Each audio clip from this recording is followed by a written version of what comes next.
Madrid ডার্বিতে আজ রাত ২টায় মুখোমুখি হতে যাচ্ছে দুই স্প্যানিশ জায়ান্ট রিয়াল ও আতলেটিকো মাদ্রিদ।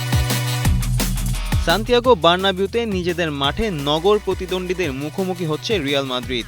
ম্যাচের আগে অবশ্য সুখবর আছে তাদের জন্য। দলে ফিরছেন দুই তারকা কিলিয়ান এমবাপ্পে এবং জুড বেলিংহাম।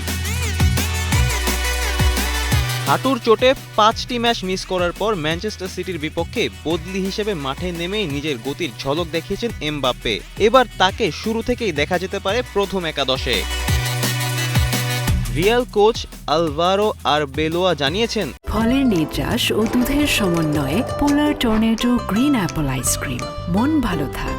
এমবাপ্পে শতভাগ সুস্থ হয়েই ফিরছেন, আর তার উপস্থিতিতে দলের আত্মবিশ্বাস অনেক বেড়ে গেছে।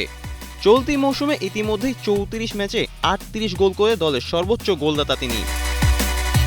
অন্যদিকে উরুর পেছনের পেশির চোট কাটিয়ে দলে ফিরেছেন জুড বেলিংহাম।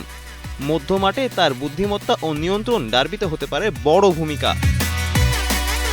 তারকায় ভরপুর এই ডার্বিতে উত্তেজনা এখন তুঙ্গে। কে জিতবে মাদ্রিদের লড়াই, রিয়াল নাকি আতলেটিকো? ফারদিন রেজা, কালের কণ্ঠ।